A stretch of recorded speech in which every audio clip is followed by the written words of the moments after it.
Dans l'Allier, à Dompierre-sur-Bèbre, les vaches entendent parfois de drôles de cris. Chaque jour ici, 6000 visiteurs viennent passer un moment hors du commun à la recherche de sensations fortes. Et il y en a pour tous les âges. Mais dans ce parc de loisirs, ce sont surtout les animaux qui font fureur, et pas seulement ceux en carton-pâte. On en trouve près de 600. Des éléphants, des tigres, des ours, des makikatas, des hippopotames, des loups, des pandarous. Toute la famille y trouve son compte. Qu'est-ce que c'est ton animal préféré? Le lion. La girafe. Le pandarou. Et les kangourous. Les éléphants. Ah, pourquoi? Parce que ça a une trompe et c'est là qu'il respire. Le lion, parce qu'il est poilu, il est beau. Okay. Seulement voilà, dans ce zoo, les visiteurs ne se contentent pas de regarder les animaux à travers les vitres. Ils sont autorisés à s'occuper des bêtes, un peu comme des soigneurs stagiaires. Alexia, tout juste 22 ans, va réaliser aujourd'hui un de ses désirs les plus chers, s'occuper des singes. Salut. Salut, c'est Alexia. C'est moi. Ok, mais c'est Aude. D'accord, enchantée. Donc, ready to go? C'est parti. J'ai des amis, depuis super longtemps, je leur dis que j'adore les singes, que je leur dis en rigolant que j'en veux un et tout. Et donc, du coup, elles n'ont rien trouvé de mieux que de m'offrir ce stage de soigneur d'un jour où je pourrais m'approcher au plus près des singes, du coup. Profite, hein. Oui, à T'inquiète. tout à l'heure, amuse-toi bien. Ciao. Pendant 3 heures pour 100 €, Alexia va s'approcher au plus près des primates. Une expérience encore peu répandue dans les zoos traditionnels. Bon, sans gibon, ça a tout de suite. D'abord avec les gibbons, que l'on surnomme aussi les chanteurs d'opéra.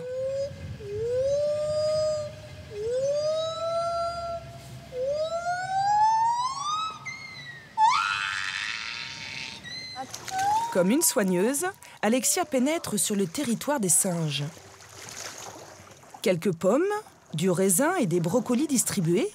Et tout de suite, C'est cool. les gibbons s'approchent tout près d'elle. Alexia semble très à l'aise. Elle touche enfin son rêve.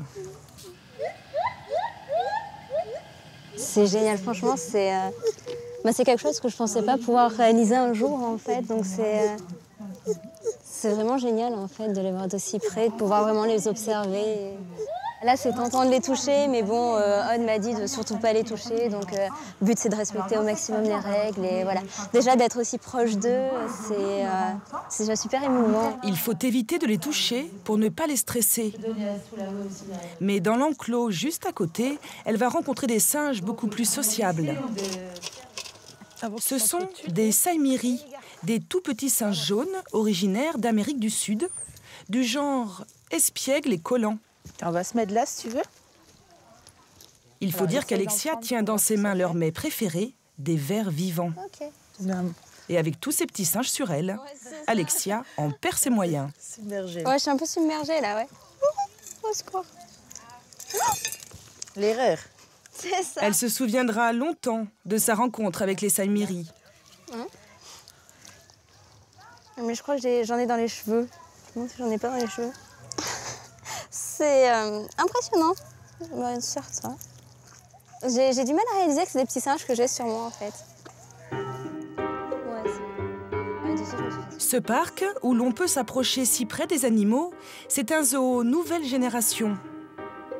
Sur 35 hectares, tout est organisé comme un gigantesque théâtre à ciel ouvert. Avec une mise en scène particulièrement soignée. Un décor qui fait voyager de la jungle tropicale à la savane africaine. Des soigneurs animateurs qui transforment le repas des animaux en grand spectacle. Mais surtout, le parc est ouvert 24 heures sur 24. La nuit, les visiteurs découvrent les animaux dans une atmosphère complètement différente. La lionne est juste devant la vitre. Ils peuvent même dormir à l'intérieur de lodges africains, au beau milieu des zèbres, comme dans un safari. En fait, ce zoo d'un nouveau genre assure un show permanent. Ce qui l'oblige en coulisses à faire tourner une impressionnante machinerie dont vous allez découvrir les étonnants secrets. Le zoo du Pal est le seul parc en France qui mélange attractions et animaux.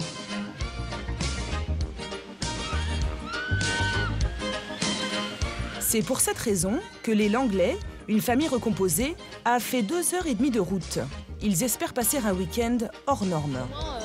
Laurent, le papa, un peu stressé, mais pas autant que sa compagne Élodie et que sa fille Alexia, à gauche. On a un peu peur quand même là. Pourquoi on est là? Je suis en stress, ton compte, mais on peut pas parler là. Adieu. Papa, je vais hurler. Attention. Et c'est parti pour 45 secondes de belle frayeur sur ce grand 8, le twist.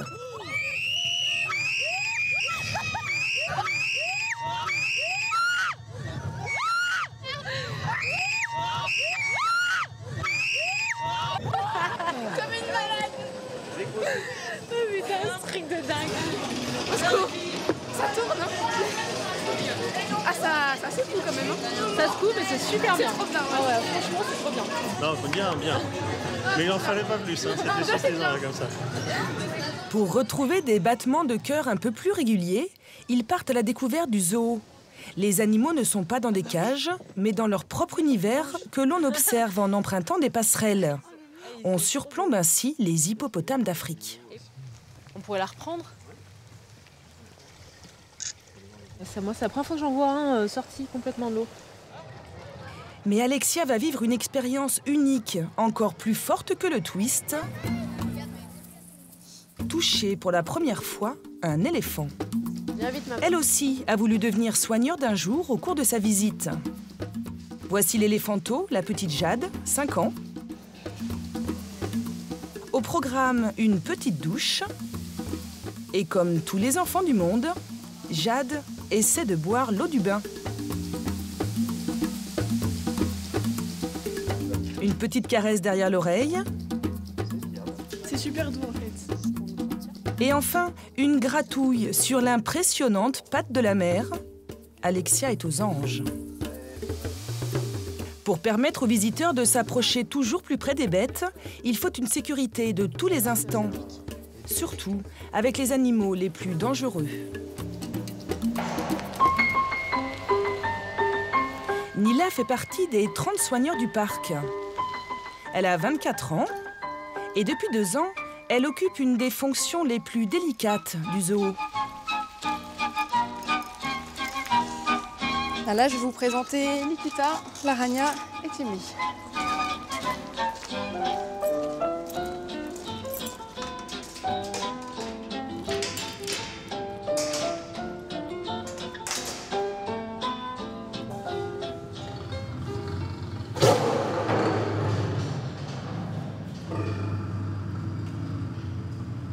Timby. Salut Timby. Timby, un gros mâle de 3 ans. À ses côtés, 2 femelles, Larania et Likita. Des fauves impressionnants qui obligent la jeune soigneuse à venir régulièrement vérifier dans la ménagerie que tout se passe bien.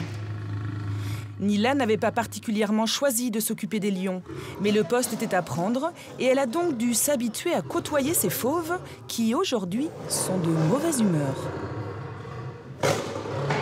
C'est sûr que quand ils se mettent à grogner et qu'ils se jettent sur la grille et qu'on est juste derrière, ça surprend beaucoup, hein, parce que bon, même si on a la grille qui nous sépare, on se laisse impressionner. Maintenant, on fait en sorte de ne pas bouger et de ne pas leur montrer qu'on a peur derrière. On essaie de prendre sur nous. À 24 ans seulement, Nila porte sur ses frêles épaules une immense responsabilité. La moindre erreur, le plus petit oubli peut se transformer en catastrophe. Donc le soir, on essaie de pas trop y penser, mais bon, oui, il arrive le soir qu'on pense à nos cadenas, on se dit « Ah mince, est-ce que j'ai bien fermé ça ou ça ?» Donc voilà, on essaie de faire en sorte, en claquant la porte des bâtiments, d'être vraiment sûr de nous, donc auquel cas on va revérifier. On a au quotidien quand même un stress qui est toujours là, quoi, de savoir que c'est des animaux qui sont extrêmement dangereux. Donc oui, parfois on en rêve la nuit. Nila a une obsession, la sécurité des visiteurs. Chaque matin, avant de sortir les fauves, elle se rend dans leur enclos. Elle vérifie tous les grillages, s'assure de leur solidité, qu'il ne manque aucun boulon et que la clôture soit bien électrifiée. Tout est prêt maintenant pour sortir les lions de leur cage. C'est bon, on est tous là? Nila fait très attention, car elle n'est que soigneuse, pas dresseuse de fauves comme dans un cirque. Les lions, même nés en captivité, restent des animaux sauvages. Et les accidents, bien que rares, sont toujours fatals. L'année dernière, en Allemagne, pour une trappe restée ouverte, un tigre a déchiqueté un employé. Tiens pour les éléphants.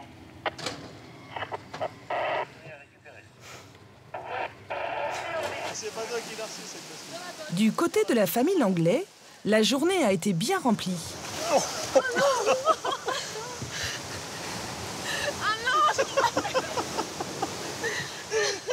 Il est 19h, le parc ferme, tous les visiteurs s'en vont. Sauf ceux qui ont réservé une nuit dans le zoo, comme Laurent, Élodie et Alexia. Ils vont rester dormir à l'intérieur du parc. Mais pas dans un banal hôtel. Ici, même l'hôtellerie est mise en scène. Bienvenue en Afrique australe, au fin fond de l'Allier. Pour passer une nuit au milieu des zèbres et des autruches, le parc a construit 25 bungalows sur pilotis. Les 3 Lyonnais sont déjà sous le charme.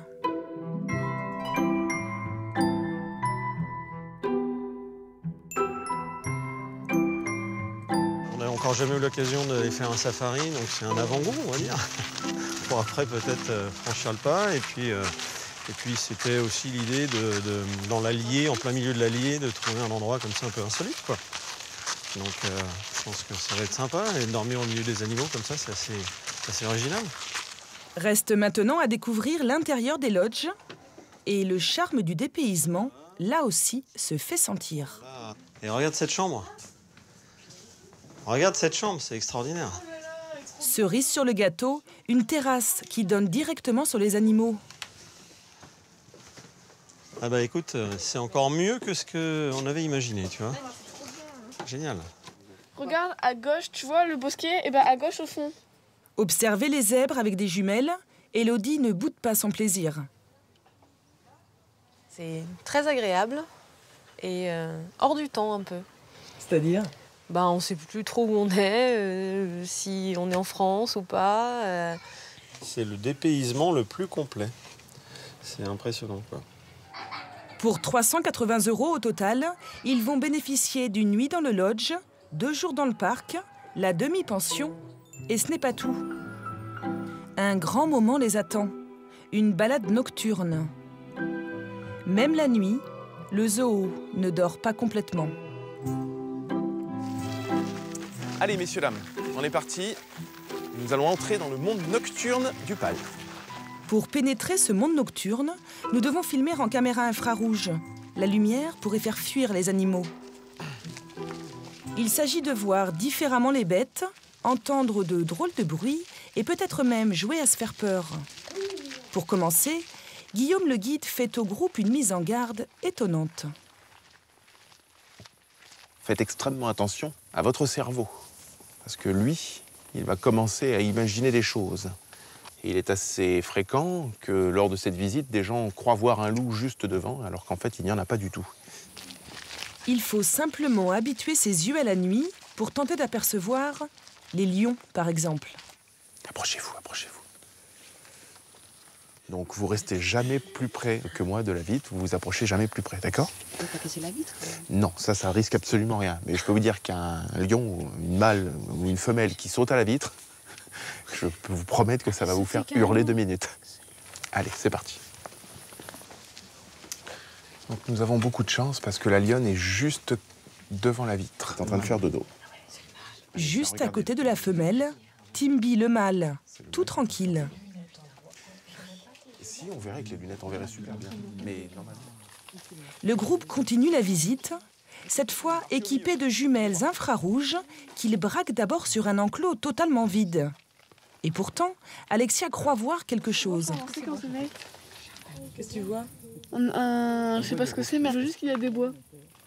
Vous voyez, alors, il n'y a aucun animal observé, hein, on se sert. Ça bouge. Ça bouge? Oui. Ça y est, elle devient folle.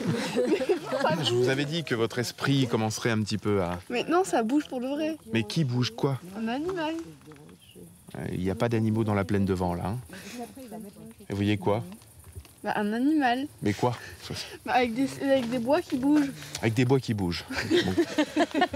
Vous allez, s'il vous plaît, éteindre vos jumelles. Et maintenant, nous allons aller observer des vrais animaux avec des bois.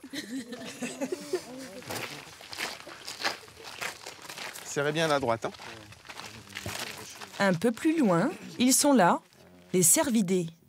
Laurent profite à fond du dépaysement. C'est complètement hallucinant de voir des animaux comme ça, de nuit, en plein centre de l'Allier. C'est impressionnant. En France, le Pal est un des seuls zoos à proposer ces visites nocturnes. Au petit matin, c'est réveil tranquille dans le parc pour tous les animaux. La journée s'annonce plutôt calme, car aujourd'hui, aucun visiteur ne va venir les déranger. En basse saison, le zoo n'est pas ouvert tous les jours. Alors, les soigneurs en profitent pour prendre du temps avec leurs animaux, et le lien qu'ils créent avec ces bêtes sauvages est parfois surprenant. Ce matin, Aude apporte le petit déjeuner à de curieux singes originaires d'Afrique. Et mon Gaspard. Ce cri étonnant est poussé par les géladas. Aude est la seule soigneuse du parc à connaître leur langue. Il y a 4 ans, malheureuse de voir des animaux en captivité, elle décide de faire ce métier pour leur apporter un peu de bien-être. Et à force de les observer, elle a commencé à les imiter. Nickel. J'aime bien le fait qu'ils aient plein de... C'est des singes bavards, ils ont plein de vocalises, plein de mimiques aussi faciales. Donc c'est intéressant de pouvoir essayer de comprendre ce qu'ils essayent de dire. Alors, ils font plein de vocalises, genre plein de choses comme ça, de différents degrés. Ça veut dire quoi alors? Ah bah alors là après, moi j'interprète ça comme si ils sont contents, mais après il y a d'autres vocalises peut-être plus agressives que j'arrive pas à imiter. Aude ne connaît pas que la langue des géladas. Elle parle aussi le langage gibbon, les fameux chanteurs d'opéra.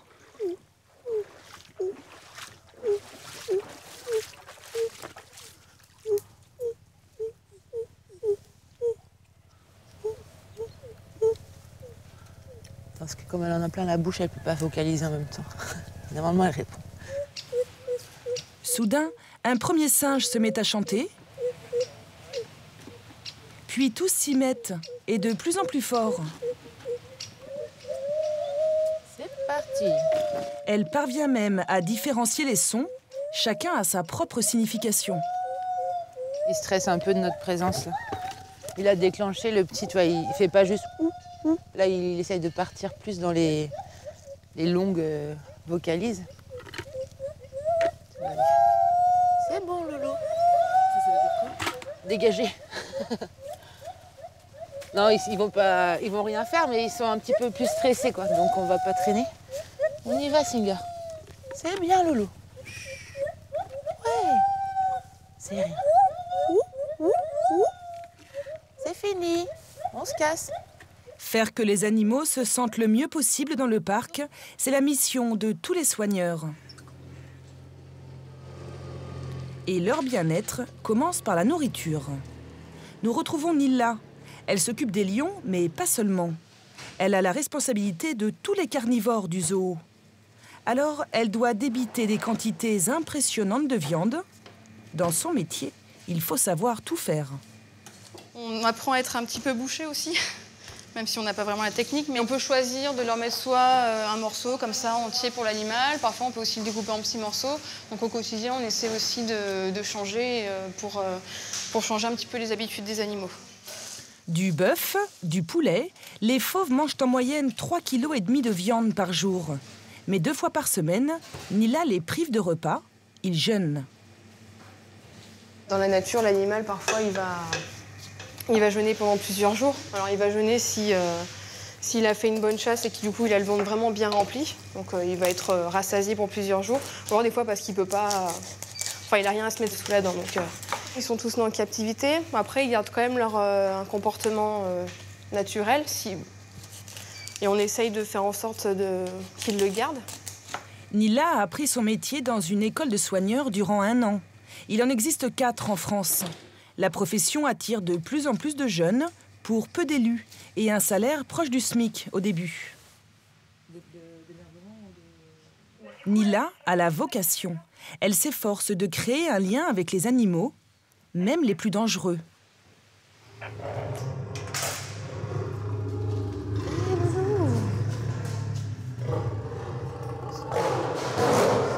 Doucement, bonhomme. Voilà. Doucement. Allez. Allez, doucement, Lolo. Par exemple, en leur donnant à manger avec une pince à épiler.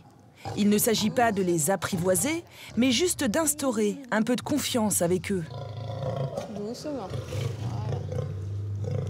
C'est bien, Louloute. Le fait de pouvoir donner comme ça un petit morceau de viande à la grille, ça permet d'avoir des animaux calmes, qui ne sont pas peureux en présence de l'homme. Et puis c'est plus facile aussi par la suite pour donner des médicaments, des choses comme ça.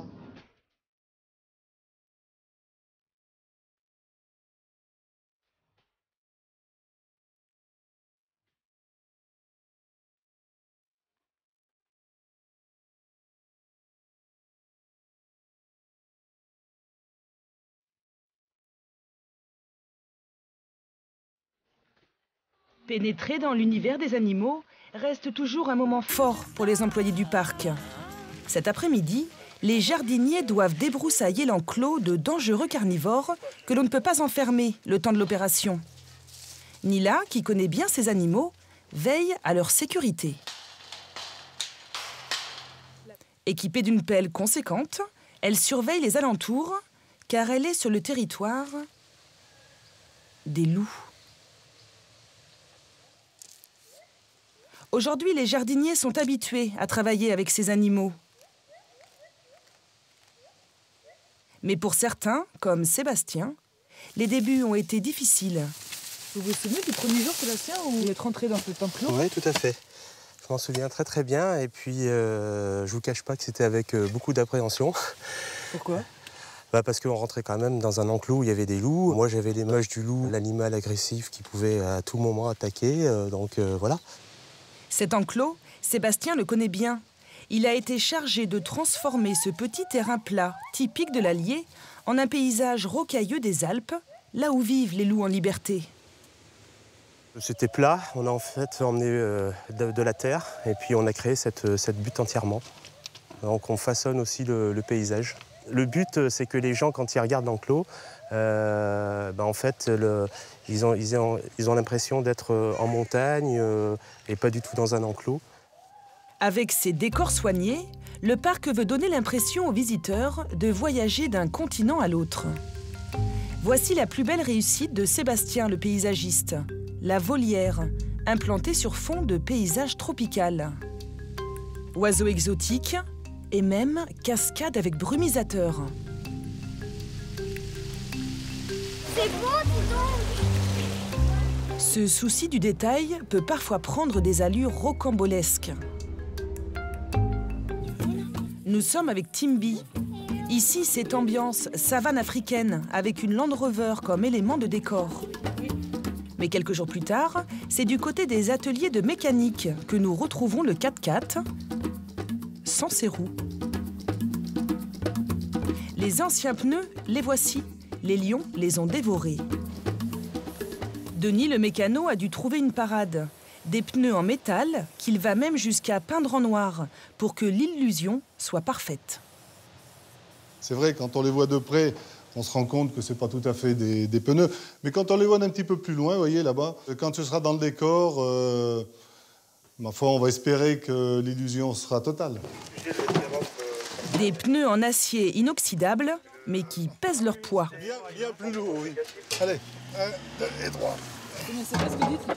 À peu près 80 kilos. Pièce. Reste maintenant la phase la plus délicate de l'opération, rentrer les lions dans leur cage pour que Denis puisse remettre la voiture en place. Nila est à la manœuvre. On y va, les lions? Et ce n'est pas gagné. Allez, on y va! Nila refuse de les appâter avec de la viande, car les jours de jeûne, ils doivent aussi être capables de rentrer dans leur cage rapidement. Likita! Alors Nila ne compte que sur sa voix pour se faire obéir. C'est dur de se faire obéir des lions? Bah oui, on peut pas parler d'obéissance. C'est selon leur bon vouloir. Allez les lions! Au bout de 20 minutes, Timbi, Likita et l'Arania daignent enfin rentrer. Arania, viens. Viens ma belle. Ok. C'est bien Louloute. Nila pour Fred, les 3 lions sont rentrés, vous pouvez descendre. Le 4x4 n'a plus de moteur. Il faut donc le faire passer par-dessus les grillages. De l'autre côté, dans l'enclos, Nila observe l'opération. Elle veut s'assurer que tout sera parfait pour ses lions. On la remet au même endroit, Fred? On la remet au même endroit? Non? Mais apparemment, il y a un problème. Oh, ça me plaît pas qu'elle soit trop proche. Je vais pas être bien. Elle réalise que l'emplacement de la voiture n'est pas sans risque pour la sécurité des visiteurs. J'ai peur qu'il monte sur la voiture et qu'il arrive en fait à... qu'il arrive à sauter, quoi. Parce qu'en principe, elle est vraiment plus loin. Donc elle n'est pas proche du grillage. Là, admettons, il pourrait se mettre sur la voiture et prendre... bon, il n'aurait pas d'élan, certes, mais il faut toujours penser que l'animal peut faire ça. Voilà, il faut toujours se mettre à sa place et s'imaginer le pire. Parce que si on ne s'imagine pas le pire, bah là, on laisse tout faire et puis c'est là que l'accident arrive. Il faudra donc à nouveau déplacer le véhicule pour qu'il reste bien visible dans le décor, mais sans nuire à la sécurité. Car dans un zoo à ciel ouvert, tout est plus compliqué. La moindre modification du décor qui a un impact sur les animaux implique une logistique spectaculaire. Cette fois, ce sont les mandrilles qui vont être au cœur de la préoccupation des soigneurs, une espèce qui vit en Afrique. Toute la tribu est là, la femelle Daya avec ses 2 petits, et surtout l'impressionnant Rafi, le père de famille. Dans quelques heures, pour leur bien-être, les singes doivent être transférés dans un enclos plus grand. Une opération très délicate. Rosemary, la vétérinaire du zoo, est chargée de cette opération commando. Le parc fermé, ça nous facilite vraiment la tâche pour faire ce genre de procédure. Parce que parc ouvert, il y a du monde partout. Transporter les animaux, c'est vraiment compliqué. Donc, du coup, on a un stress en moins. Voilà. Pour déménager les mandrilles, il faut sortir l'artillerie lourde. La seule solution consiste à les endormir. Les singes sont dangereux, ils risquent d'attaquer. Chaque soigneur dispose d'un fusil à flèche anesthésiante. Le stress est palpable.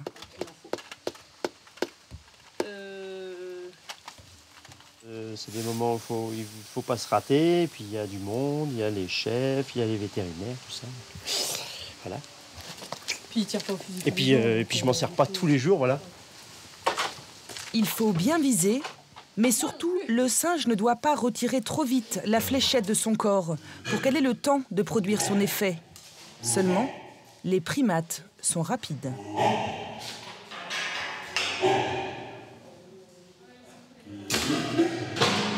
Elle l'a eu pas longtemps, elle l'a vite enlevé, mais le produit s'est injecté. Donc normalement, c'est bon. Les uns après les autres, les mandrilles sont fléchés. Reste à viser Rafi. C'est le plus compliqué, car endormir 45 kilos de muscles n'est pas chose aisée. L'équipe attend dehors le temps que les singes s'endorment. Mais au bout de 5 minutes, Rafi est toujours éveillé. Il est calme, mais il dort pas. Pourquoi? Ça fait 5 minutes, hein, donc c'est un peu tôt. C'est un très bon mâle, donc il joue son rôle à fond. Et je suis chef de la famille, c'est à moi de protéger les miens, donc du coup je ne dormirai pas. Voilà. Tant qu'ils ne seront pas partis et tant qu'on leur fera des trucs autour. C'est de la faune sauvage, donc du coup il y a un instinct de survie qu'on n'imagine même pas, nous. Et même si elle est en zoo, ils la gardent. L'équipe prend son mal en patience. Soudain, Rosemary entend un bruit. Un bruit qui l'inquiète, car elle craint qu'en s'endormant, les singes tombent de leur perchoir.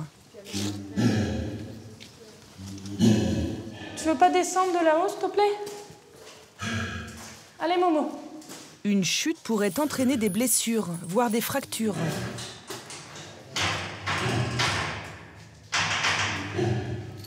t'évitera une chute quand même. Hein. T'es casse-pied, Rafi. Hein. Rafi ne montre toujours aucun signe de fatigue. Alors, impossible de rentrer dans sa cage. Avec de telles dents, l'animal peut se défendre très efficacement. En revanche, les autres mandrilles commencent à somnoler. Rosemary entre avec précaution. Le petit est bel et bien endormi. Mais dans la cage d'à côté, c'est une autre histoire. T'es cool, Dido, c'est moi. Hein. Là, c'est un adolescent de 25 kilos qu'elle doit attraper. Il faut rapidement lui recouvrir la tête avec une couverture. Ce geste permet à l'animal, dans le noir, de se calmer et s'endormir beaucoup plus facilement. Les mandrilles sont alors transportés dans des cages. Tous, sauf Rafi. Lui va rester là, le temps qu'il s'endorme. Et moi, je vous suis.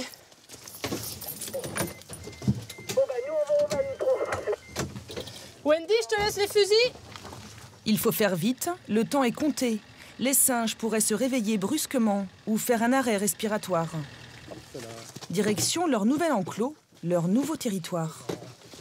C'est fou ça, Rafi, il dort pas du tout. Hein. Mais auparavant, la vétérinaire veut leur faire passer un examen de santé. Les singes, comme une grande partie des animaux protégés dans les zoos, sont des espèces en voie de disparition. Les parcs ont aussi pour mission d'assurer la préservation de la faune sauvage. Voilà pourquoi Rosemary surveille la santé des bêtes avec la plus grande attention. Et tu te réveilles pas tout de suite, Madaya, s'il te plaît. J'ai encore ta fille à faire. Et ton fils qui arrive.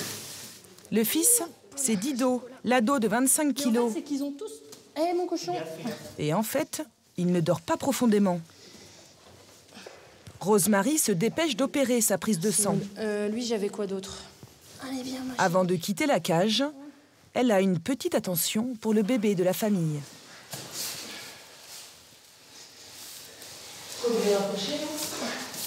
Bon, c'est pour le réveil. Elle sera près de sa maman parce qu'elle elle est encore petite, hein, c'est un bébé, donc du coup, au stress du réveil, au moins, elle saura qu'elle n'est pas toute seule. Et lui, bah... Ouais, on lui dégage sa tête. Tout le monde sort? Oui, parce que là, ça peut se réveiller d'un coup. C'est ça. Voilà, chouchou, c'est fini. Effectivement, il était temps. Dido, l'ado turbulent, ouvre les yeux. De l'autre côté, Rafi, le père, lui, n'est toujours pas endormi. L'équipe décide de lui réinjecter une dose d'anesthésie. On va le laisser tranquille. Elle est où la flèche? Là, il l'a eu. Dans la cuisse. Il n'y a plus qu'à faire du bon. Après 3 piqûres et une demi-heure d'attente, Rosemary tente le coup de la couverture.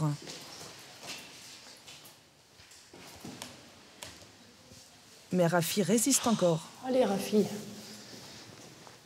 Tu vois bien que t'es stone, là. Elle réessaye. Même réaction. Allez, s'il te plaît, là. L'équipe reste sur ses gardes, car Rafi est une force de la nature et il lutte contre l'anesthésie.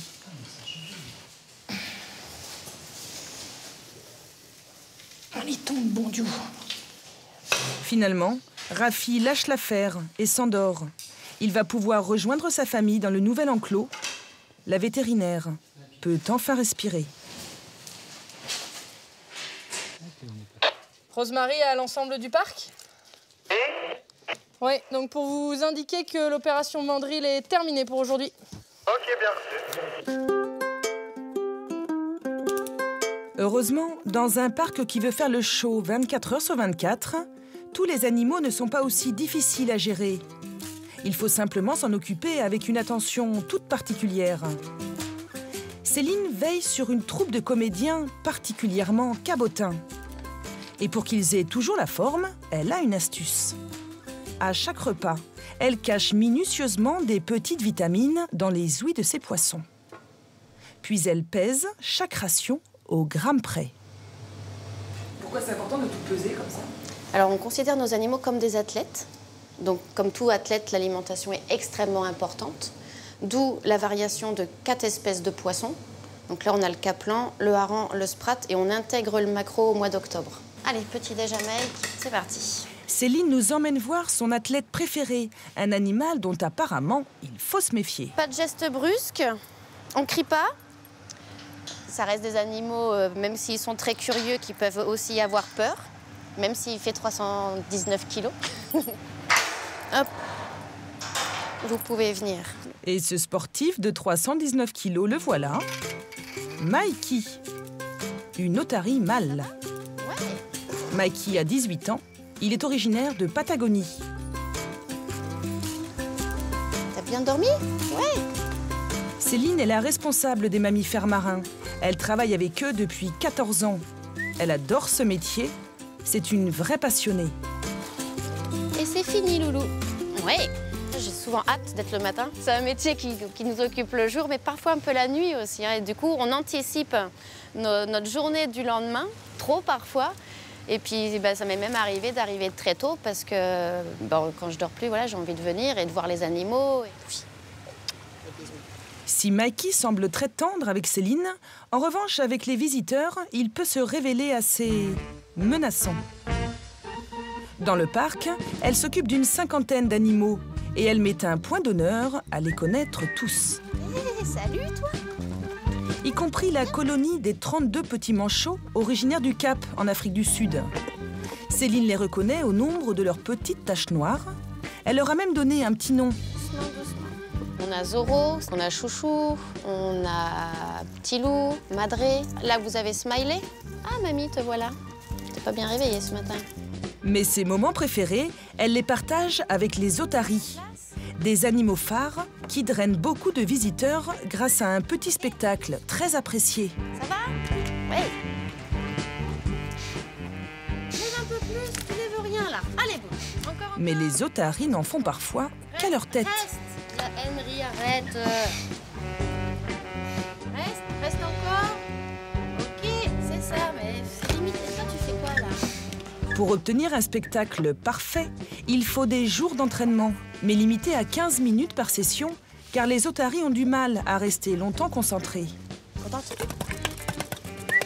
Aujourd'hui, Isabelle, dresseuse depuis 3 ans, est à la manœuvre. Tout le dressage repose sur quelques astuces de base. Très bien, Anouk. Le geste que tu as fait pour que tu la langue, par exemple, c'était ouais. Mais comment elle sait? Parce que ça, on est sur un exercice acquis. Donc, c'est un exercice qui a été appris et du coup, elle assimile automatiquement ce signal à un comportement. Donc, comme chante que j'ai fait il y a 2 secondes. Au départ, ça va être avec ce doigt-là, tu restes. On va tout simplement aller toucher leur langue à l'intérieur. Une fois qu'on touche la langue, on bridge, on va donner un poisson. Donc, du coup, quand on va reculer notre doigt après, elle sait que le but du jeu, c'est qu'avec sa langue, elle touche mon doigt. Et petit à petit, on va reculer jusqu'à ce qu'on ait... Très bien, Louloute. Bravo. Non. Ah non, hein. Mais aujourd'hui, Anouk confond un peu les gestes. Bravo. Arrête, Anouk. Bravo. Voilà. Encore. Encore. Très bien, Louloute.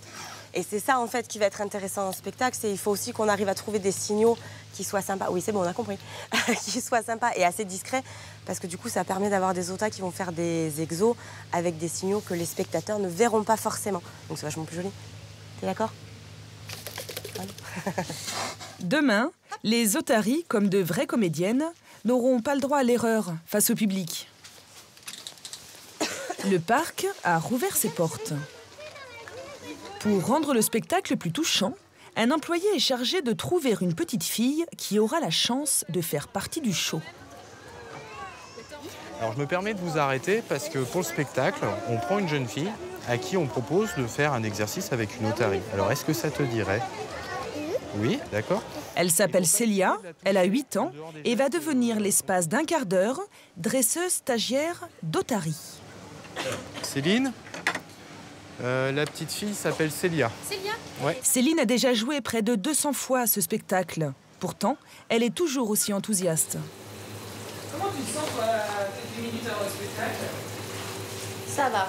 Je t'aurais pas dit ça les 10 premiers spectacles. Parce que Les 10 premiers sont assez difficiles, mais là, non, ça va.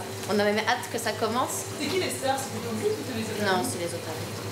Il y a qu'elle. Merci d'accueillir Céline et Isabelle. Et c'est parti pour une demi-heure de spectacle. Henry, je te propose de commencer tout de suite avec un exercice aquatique. Comment ça, non? Ah ouais, d'accord. T'es de mèche avec Aurel, tu veux danser? Bon, c'est bien parce que c'est vous, hein. Juste une danse et seulement si tu m'invites.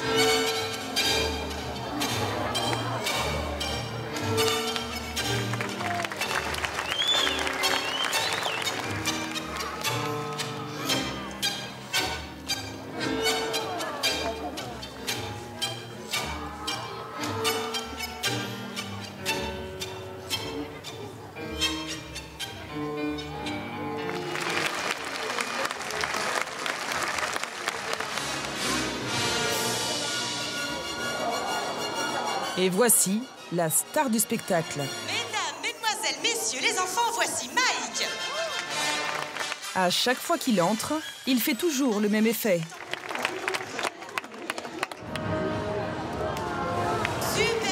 Et avec ses 319 kilos, dans le rôle de l'arroseur, il est parfait.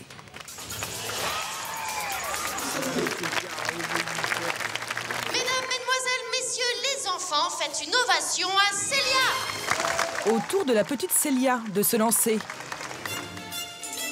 Par un geste très simple qu'elle a appris avant le spectacle, elle est capable de faire tourner l'otarie.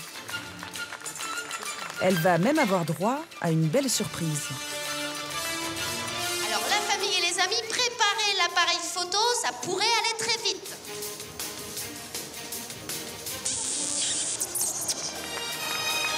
Réunir pour quelques tours un enfant et des animaux, c'est une recette qui fonctionne toujours. Mais la vraie clé du succès de ces parcs d'un nouveau genre repose sur l'enthousiasme de ces soigneurs. Car au-delà du show, ils tiennent par-dessus tout à s'assurer que les animaux supportent le mieux possible la captivité.